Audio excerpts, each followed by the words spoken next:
Welcome to the Forward Together webinar series, brought to you by the School of Management at California Lutheran University. The series is designed to bring interesting topics and people to our global community of students, alumni, and leaders in business and government to empower, educate, and inspire. Forward Together features experts from industry with the purpose to spark thought, connect people, and stimulate engaging discussions. Please submit your questions in the chat.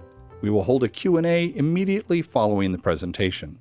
Today's host is Gerhard Apfenthaler, Dean of the School of Management. Good morning, good afternoon, and good evening, everybody. We have another exciting webinar in our Forward Together series today.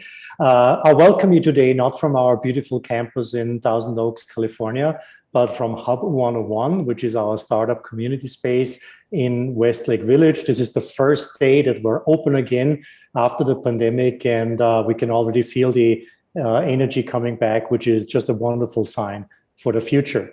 Today, our guest is Andrea Trujillo, who had an interesting career, still is having an interesting career. She started out in advertising, then went on to digital marketing and media, and ventured out also into retail and fashion, and now is the director of brand and digital marketing for Latitude. She's going to tell us a little bit more about herself in a moment, and she's going to speak about the power of brand and digital marketing and the value of marketing to the US Latino cohort. Andrea, welcome today. Thank you for doing this. And I should also mention that you're a member of our advisory council. So special thanks to you. Thank you so much. Thank you for such a nice introduction. So hello, everybody. I'm Andrea Trujillo. I'm the director of marketing for an event called Latitude. I'm really excited to be here today to speak to you about the importance of branded digital marketing and how to market to the very valuable Latino cohort. At Latitude, I oversee all of our marketing efforts, which include our brand and our digital marketing, our social media, sponsor experiences, event experiences, media partnerships, talent acquisition, and I work closely with our PR team. So clearly I have my hands in a bunch of different pots, and I get to touch and feel a lot of different things that we do. It's a huge responsibility and it can be overwhelming at times, but it's also really amazing because I need to understand every single facet of our business in order to effectively do my job. And I also think that all great marketers should understand every single element of their business to authentically and effectively speak to their consumers. You really have to understand the ins and outs of business to have a strong foothold with your consumer for effective communication. And you also want to be sure that you can thoroughly connect with your consumer in their context. Otherwise, they're going to see right through you. So what is Latitude anyway? Latitude is an annual event that takes place down in San Diego, California, which usually hosts around 5,000 people live. Last year, we obviously had to pivot and go digital because of COVID, and I'm really proud of what we were actually able to pull off in just a few short months. We received feedback that our event felt live, and it was one of the best digital events of the year. Okay, so you're still wondering what is Latitude, so here it is. It's an event that celebrates, recognizes, and focuses on the contributions that US Latinos make to our country, all of which drive the US economy and are incredibly vast contributions. A lot of people don't know the economic facts about US Latinos in the United States, which is why at Latitude, we strive to educate and tear down any of the false narrative that's out there about US Latinos, much of which was amplified baselessly, unfortunately, over the past 4 years. So at Latitude, you're gonna get the facts and data from credible sources and renowned leaders. At Latitude, our mission is to educate all Americans and those doing business in the US with the facts and data required to optimize America's economic opportunities. We strive to change some of that existing false narrative about US Latinos. We set out to empower Latinos, we open doors, we create pipelines, we educate, and we also challenge all people, including major CEOs like Nike's John Donahoe and Larry Fink of BlackRock, to focus on the Latino cohort, and not just externally to their consumers, but internally with their own companies as well. Because when you have that internal representation, that's how you're authentically and effectively going to be able to communicate with your external parties as well. So Latitude is about helping people understand that they're leaving money on the table by not taking the extra step of understanding the cohort in their context. So over the course of the four days that we have at Latitude, we discuss business, we discuss politics, we discuss entertainment and media, entrepreneurship, and this year we're going to be introducing a culinary element, which is really exciting because we have so many incredible Latino chefs changing the culinary landscape in the United States. So clearly within our event, you can see that US Latinos are influencing so many different elements of business, and they are the driving force of the US economy, which is exactly why this cohort cannot be ignored. Again, it is the driving force in the United States. So if you want to drive business, you got to market to this cohort. So let me talk about some facts and data. Did you know that Latinos account for $2.6 trillion of US GDP, which is gross domestic product, which is the real measure of our economy, not the stock market, which a lot of people think. The GDP is the participation of all people in our country, whereas the stock market reflects publicly traded companies and those who can invest in it. The GDP represents our country on a whole, and the stock market represents a smaller percentage. So let me repeat what I just said. US Latinos are responsible for $2.6 trillion in the US GDP. If you were to extract this US Latino GDP and look at this cohort as if it were a standalone economy or a country, this would be the 8th largest GDP in the entire world. It's bigger than Italy, it's bigger than Brazil, and it's bigger than Russia. Not only that, this US Latino GDP is growing so fast that it's soon projected to be the 5th largest in the entire world. That's going to soon pass up France, that's going to pass up the UK, and that's going to soon pass up India. And something really incredible to note is that India has a population of 1 billion people, billion with a B. The US Latino cohort is composed of 60 million people. So think about that. This one cohort within the United States, this US Latino cohort, is going to generate a competitive GDP similar to that of India. That's pretty incredible and astonishing if you ask me.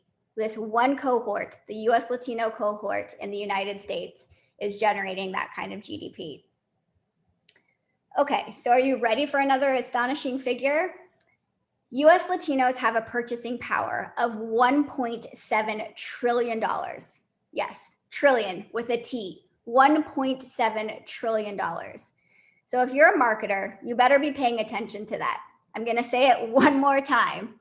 US Latinos have a purchasing power of $1.7 trillion. Want to know something even more incredible? Marketers, I hope you're listening.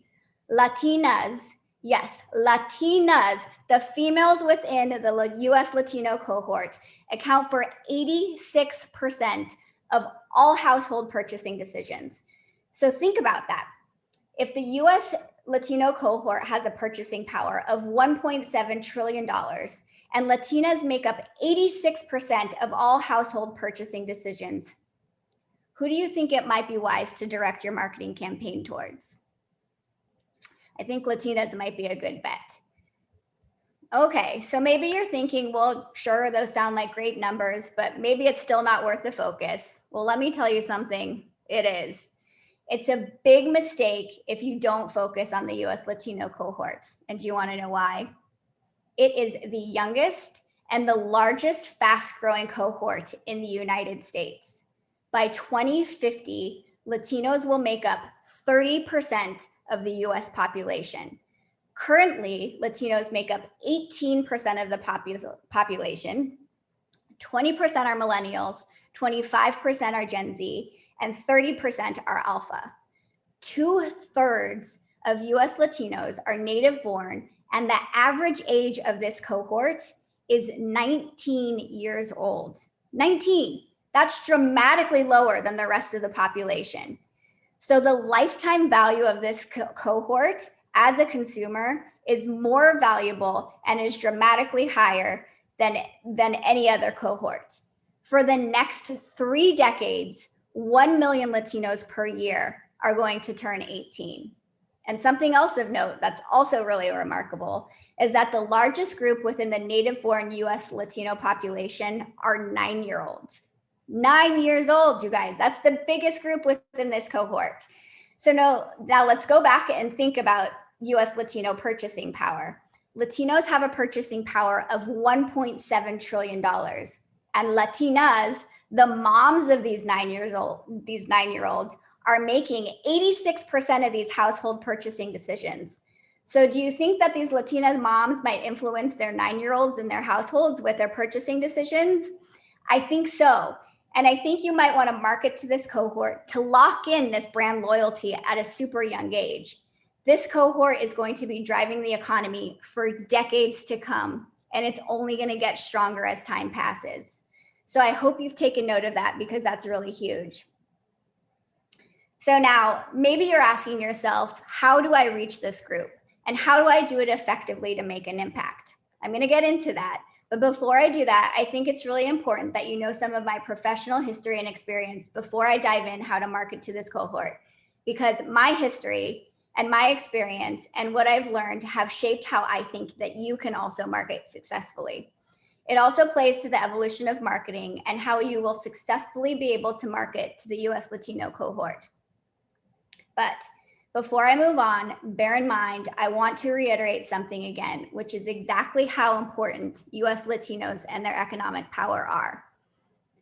When Steve Forbes was asked about the value of US Latinos during a podcast with Saul Trujillo, who's one of Latitude's co-founders, Steve Forbes himself said, US Latinos are the cavalry that have already come around the corner to save the US economy.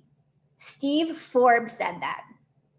I might take advice from a guy called Steve Forbes. He's been pretty successful. So keep that in your back pocket as we talk about marketing and as we talk about increasing our bottom lines. Okay, so about me, where do I begin? Well, I think it's important to understand that I've actually had a very non-traditional marketing career. A lot of what I've learned has been by following my gut instinct, and that has translated into very successful experiences. It is also proven fundamental to marketing in today's day and age. And why am I sharing that with you? Because I think it's a fun fact. I think what's fun about marketing and about anything that you do in life, it's good to think outside of the box. You don't need to follow the standards all of the time.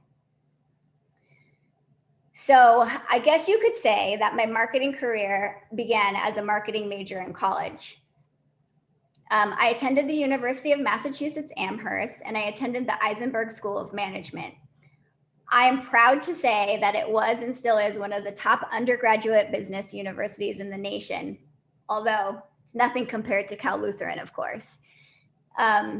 I graduated magna cum laude with a major in marketing and a minor in Spanish, and I also played Division I soccer for the varsity soccer team at UMass, which at the time we were ranked 20th in the nation. And why am I bringing this up? It's not just because I want to drop a little humble brag, but I'm bringing it up because being an elite athlete taught me a lot about discipline. It taught me a lot about focus, and it taught me about multitasking, all skills that make up a great marketer. So not only did my athletics teach me this skill set as I was balancing academics, soccer practice, training sessions, a travel schedule, but I was also learning how to market and to be a marketer. As I mentioned, to be a great marketer, you have to wear different hats, and you have to wear them well. Fortunately, I did. I was a top-level student and I was an athlete. And all the while I was learning to market myself and my soccer team. Here's an example of where your real life experiences and your marketing skill set can come into play, even when you don't necessarily see it. So in my case, we needed to get people to pay attention to our women's soccer program, and we needed to get people to our games. So we aligned ourselves with other athletic teams. We made friends outside of the athletic department. We made sure we got ourselves covered in the UMass newspaper, and that translated to people in the stands. That was a pretty good lesson in ROI for my very first time. Okay, so where did I go from college? My first job out of college was the best job I could have ever asked for, which was working at an advertising agency in Los Angeles called TBWA Chiat Day. It was one of the most renowned advertising agencies at the time. And I learned an incredible amount of very valuable information while I was at Chiat. I learned just how important it is to pay attention to every detail and every tiny cue. I learned how to connect from a creative standpoint to a consumer standpoint to also achieving client brand standards, all of which are so important in order to understand how to full circle market. But what stood out to me was, again, this thought of thinking outside of the box. We at Chiat called ourselves disruptors, and the goal was to always connect emotionally with our consumer. And that was such an incredible lesson for me to learn early on. I worked on 2 different accounts while I was at Chiat. Excuse me, both in packaged goods. One was Whiskas and one was Pedigree. These don't seem like super sexy or exciting brands, but you want to know what? I learned how to take a standard packaged good product and make them stand out. And I also learned how to make them feel like they were something out of this world. In fact, the Whiskas campaign that I worked on received a bunch of notoriety because it not only resonated with the consumer, but in fact, it tapped into the cat itself. The campaign was called Inner Beast, and the tagline was, "Your cat has an inner beast, feed it." Most cat advertising is kitschy and inauthentic, and this campaign really spoke emotionally both to the cat owner and the cat itself by tapping into the psyche.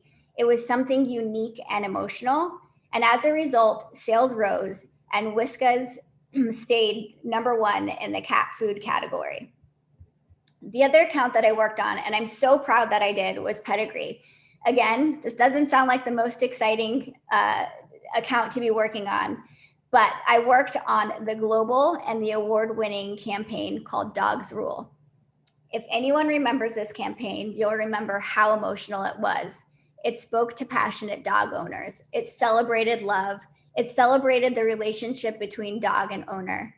You really felt the passion and care a dog owner might have. It was real and it was raw. And you were able to see the perspective of the caring dog owner, and it gave the dog a sweet personality too. A brand that emulates love and compassion definitely is a brand you might want to trust to feed your dog. And with trust and emotional connection comes sales. Needless to say, these emotional and out-of-the-box campaigns taught me a lot.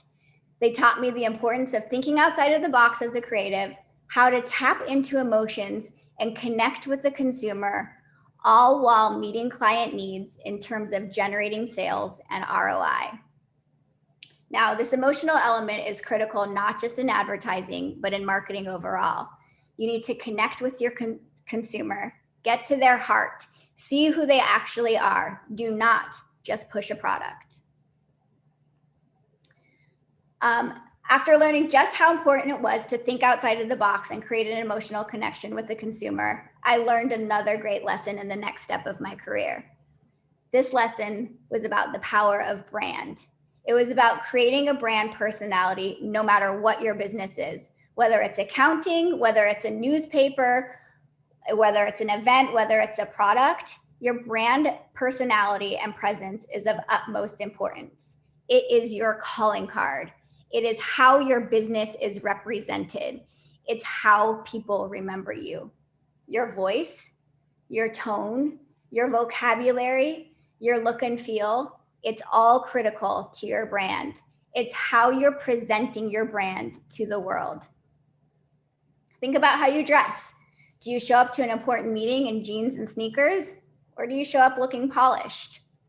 I'm going to guess that you show up looking polished, but even if you don't and you show up in those jeans and sneakers, you're still making a statement. So no matter what you think, how you dress and present yourself is a reflection of who you are and who you want and how you want to present yourself to the world. Branding is the exact same thing. And I am so grateful that I learned this lesson early on in my career at one of the first ever digital media companies called Daily Candy. If you're familiar with Daily Candy, it was the first digital media company that sent out e-newsletters on a daily basis to a set list of subscribers in a variety of cities across the US. Daily Candy highlighted all of the newest hotspots, the latest designers, and the things you needed to see, eat, and do. And while Daily Candy was highlighting other brands and businesses, the one thing that resonated most with subscribers and fans of Daily Candy was the brand. Through strong branding and a familiar look, feel, and voice, plus the never-failing best recommendations in town, consumers trusted Daily Candy because they knew exactly what they were getting. It was like getting insider tips from your coolest and your most reliable friend. And all of this came through branding and adhering to exact brand guidelines in look, feel, and voice. Anyone who remembers Daily Candy has a clear memory of that brand.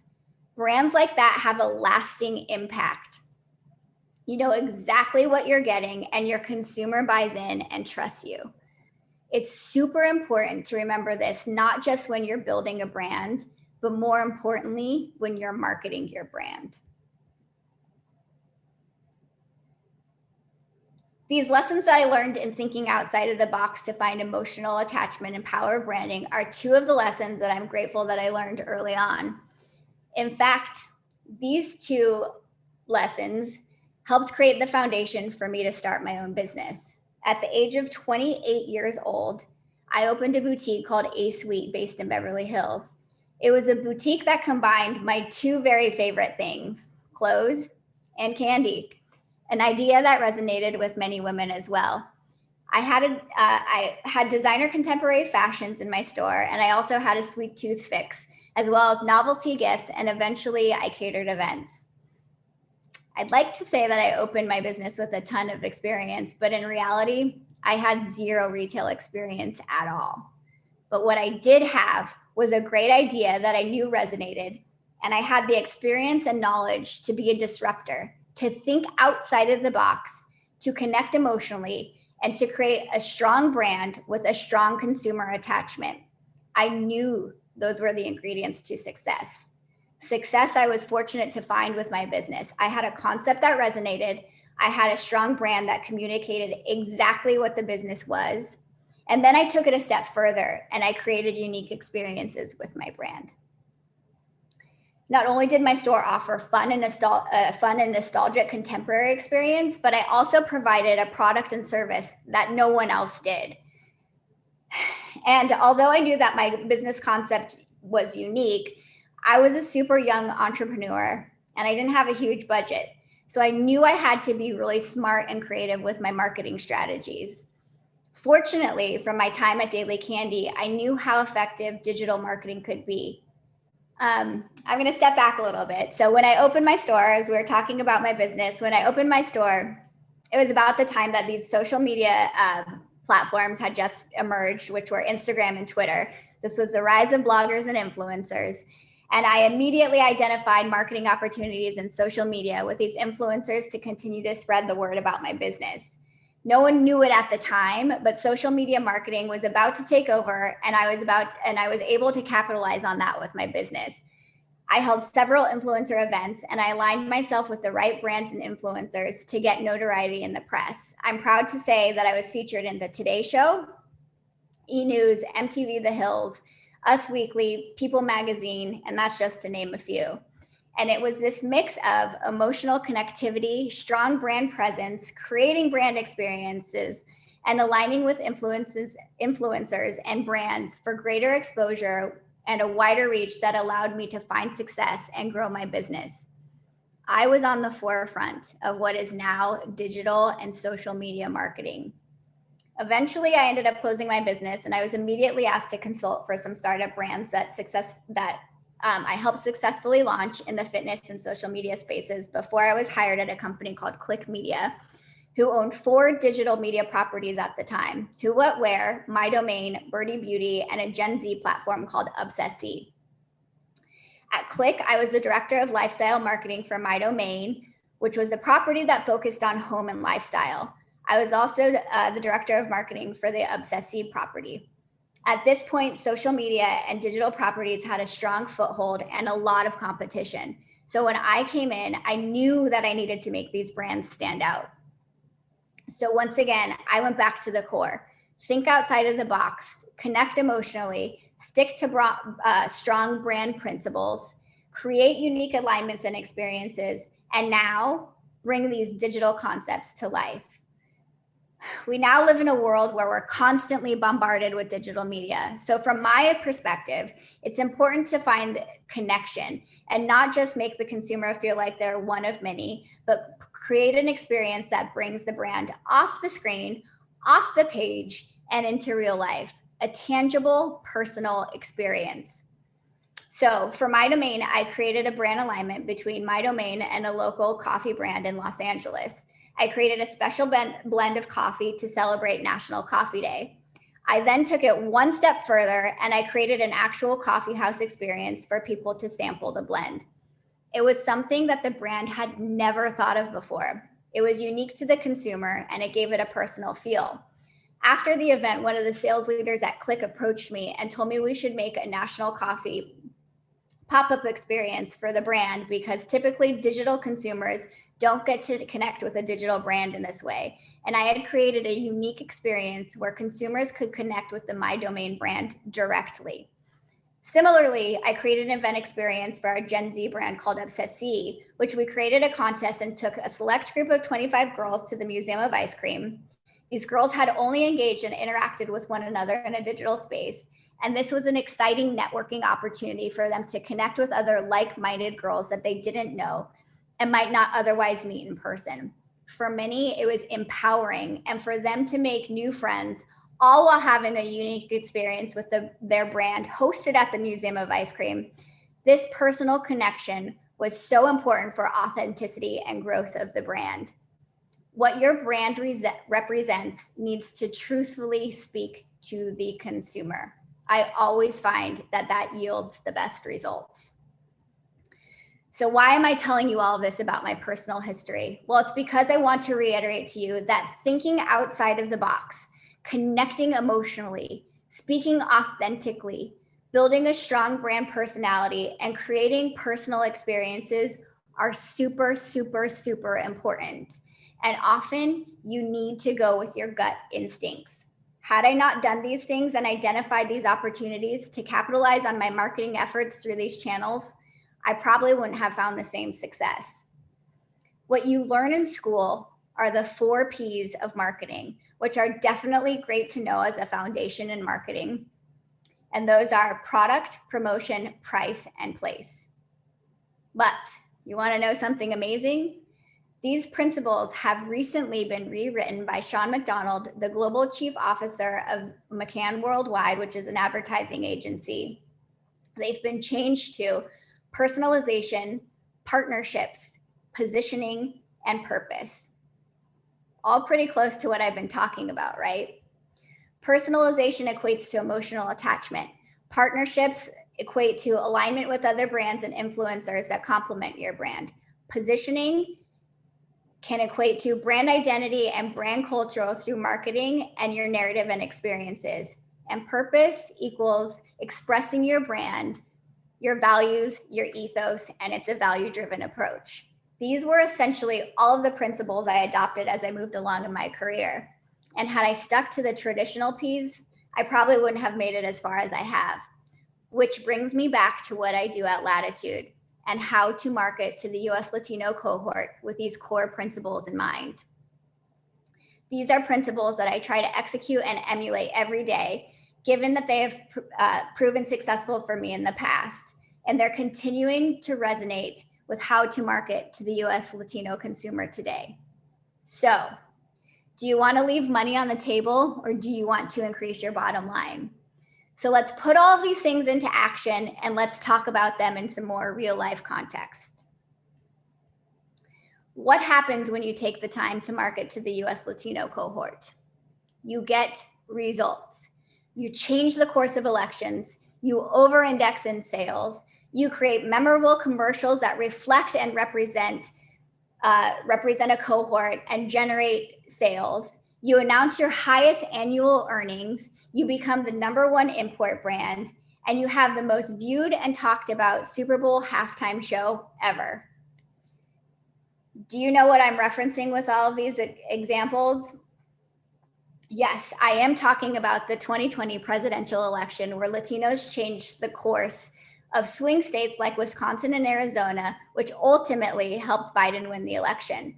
I'm also talking about a brand called Ulta Beauty, who has 50% of their revenues tied to Latinas. I'm talking about Target, who consistently includes Latino families represented in their ads. Sony Pictures, one of the first studios to understand that this is the key cohort. They introduced the first Latino superhero, Spider-Man, otherwise known as Miguel Morales. They're reimagining Disney's classic Cinderella tale with somebody who you may know called Camila Cabello. They have a show called LA's Finest with an actress named Jessica Alba, who you may have heard before, and they have a few others in the works. Let's also talk about Modelo, who is now the #1 import brand in the United States. Why? Because they've marketed to the young, new mainstream economy, which is driven by US Latinos. And lastly, who doesn't remember Pepsi's Super Bowl halftime show last year with J-Lo and Shakira? It is one of the most viewed and one of the most memorable halftime shows ever. It's no coincidence that these brands have seen high results. It's literally the effect that appropriately marketing to the US Latino cohort is going to yield results. Remember, US Latinos generate $2.6 trillion in US GDP. They have a purchasing power of $1.7 trillion. They are the youngest and largest fast-growing cohort within the United States. The average age of the native-born US Latino is 19 years old, and the largest group within are nine-year-olds. There's a reason why stars like Selena Gomez, Demi Lovato, J-Lo are big stars. This cohort with the economic power has grown up with these stars, and it's helped them catapult into success. Look at what's happening in music. You cannot look at a top 10 or a top 20 chart without seeing a Latino star or a reggaeton influence. Luis Fonsi, J Balvin, Bad Bunny, Maluma, DJ Snake, the list goes on. Latinos are influencing American culture, but many brands are falling short in recognizing that and appropriately representing them in marketing and advertising campaigns. But again, those who are, like those who I mentioned before, are achieving wild success. So how do you effectively market to this cohort? Let's go back to the 4 Ps. They work across the board in marketing, and they work here for the Latino cohort, but I'm going to tailor them a little bit for you. The 4 Ps, again, are personalization, partnership, positioning, and purpose. I'm going to enhance these by adding speaking authentically, illustrating appropriate representation so that US Latinos see themselves reflected in brand campaigns, building community, education, and empowerment. These are the other keys to successfully marketing to this cohort. When you are seen and when you are heard, you have an automatic affinity towards someone or something. And when that person shows you that they understand you and they're celebrating you and that they're willing to empower you, then you have a loyal consumer. And what have I repeated a number of times? This is the youngest fast-growing cohort in the United States. The average age is only 19 years old, which is significantly younger than any other cohort. The average age of the white male in the United States is 54 years old. Do you think that that age cohort provides significant marketing value for your dollars? I don't think so. I can tell you from personal experience at Latitude that some of our best performing social media and marketing campaigns are when we share empowering facts and data. So our audience sees their value and they're equipped with this knowledge as their power. It's also when they see other Latinos rising within the ranks in power positions.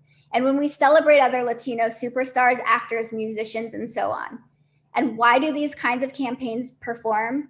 It's because Latinos see themselves. They are recognized. They are empowered. They feel seen. And it's a genuine, authentic communication that they can identify with. They emotionally feel connected to the brand. They feel like that brand is their brand, and it creates a welcoming experience for them. Ultimately, that's what we've created at Latitude in a nutshell. Obviously, it's a big event with many different layers and facets, but we've created a brand for our community to feel seen, to be empowered, and to flourish. So if you want to be a brand that doesn't get left behind and doesn't leave money on the table, focus on this cohort, the US Latino cohort. Create an authentic connection, personalize, represent, reflect the faces of this cohort, build community, connect, empower. Loyalty is a strong characteristic in the Latino community. So if you're a brand marketer, I would do everything that you can to connect with this young, fast-growing cohort to build trust and loyalty through authenticity, and you will have a lifelong consumer. Do not leave money on the table by ignoring this cohort, and do not get left behind. Thank you so much. Wow, that was very powerful, Andrea. Thank you so much. I did not know that you were a Division I soccer player. I surprised a lot of people with that one. Wow. Do you have a favorite club, nationally or internationally? You know, I have to be honest, I played soccer, but I don't follow it outside of like my own, recreational thing. So I unfortunately can't say that I do. Maybe that's a good thing. Thank you very much, and Andrea. We have a question coming in from Dennis Calderon, who asks about how larger companies have already responded to the opportunities that the Latino cohort presents. Have they embraced all of the possibility that's in there? That's a really good question. And I think the answer is that not a lot of big companies, big organizations have fully embraced this. And that's exactly why Latitude was created. Like I said, we bring in CEOs from Nike, from BlackRock, from Sony Pictures, from Walmart, from various other organizations, because I think people are now finally starting to recognize that this is a cohort that, can't be ignored and that needs to be addressed. But we're not quite there yet, which is really unfortunate, despite all of this, this knowledge in terms of economic opportunity and the benefit to marketing to this cohort. So again, we like to challenge CEOs to bring in people into their C-suites and into executive positions to change organizations internally so that, again, they're not leaving money on the table and that they are marketing to this Latino cohort effectively. Mm-hmm. Makes sense. So lots more to do, right? Yep. I have a question that personally interests me, and you have touched on this a little bit. The traditional values in marketing and communication in the United States have been values such as success and competition and power and prestige, right? You see that in a lot of product advertising. Is that different for the Latino cohort? Do they respond to different values in the messaging? I mean, again, I think this is where we step back into the fact that they're going to respond differently if they're seen, right? There hasn't been a lot of marketing or a lot of advertising where people are recognizing themselves. And this is where this idea where representation matters. So that's kind of like the first core thing, right? Is that an ad or a campaign or whatever you're doing in marketing, it's gonna, once somebody sees reflected, they're gonna attach, right? And then I think, again, speaking authentically and again, speaking to that voice and that the core of people who they are, that's really important too. So I guess I'm saying kind of the same thing, is people need to feel seen. But I think overall across the board, the same principles do apply to any cohort. It's just how you speak to them and communicate to them to connect. Mm-hmm. And what about channels? Does the Latino cohort respond to different marketing channels than the rest of the United States? So Latinos actually over-index and have adopted digital technology faster than any other cohort. So, and I would say, social campaigns, digital marketing campaigns, things online are a great channel to connect with this cohort. Mm-hmm. That's interesting. We have another question coming in about what social media platform Latinos are using the most. Do you have any insight into that? Is it Facebook, Instagram, YouTube, TikTok? It would be remiss for me to say that I knew which one performs the best, but I can say that across the board, there's engagement throughout all of them. So again, I would identify opportunities across all those social platforms to engage with the consumer. Mm-hmm. I was also thinking of a question that may be a little challenging, right? Because it touches on the ethics of this, right? So how would you respond to somebody who would say, well, the focus on how to market to the Latino cohort is just another way of making more money and exploiting the Latino consumer? Is that something that you worry about, or? I don't see that as exploitation. I see that as opportunity. This is about, the face of our nation is changing. And this is about helping our country grow. This isn't about exploitation. This is, again, about representation. So again, if you want to grow your business and if you want our country to continue to find economic success, this is really just about working with this cohort for overall success across the board in business. And again, overall as our country as a whole in terms of strength. Yeah. So there is economic opportunity, but it's also the right thing to do, the absolutely right thing to do. We are already at the end of our session today. It's almost 12:45. I just wanted to point out that the data that you presented is actually coming out of Cal Lutheran, of our Center for Economic Research and Forecasting, which for a number of years now has produced the Latino US GDP report, which is presented at Latitude, right? Yeah. Yep. So we're so happy. I mean, first of all, I'm happy to be connected with you because I've heard so much about Cal Lutheran over the years in terms of working with this report and especially at Latitude. So we're super grateful for all of the research and all of the amazing data that comes out of Cal Lutheran. So thank you for that. Well, thank you, Andrea. This was wonderful. I hope we can also bring you to the classroom at Cal Lutheran because I feel there's so much more that we can learn from you.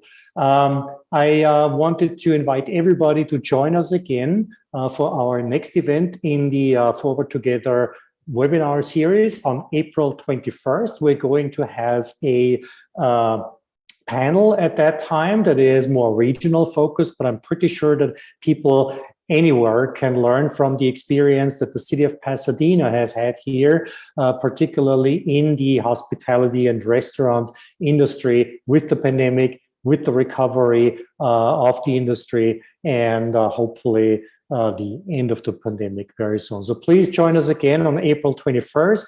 My thanks go once again to Andrea Trujillo for joining us today with a very powerful presentation.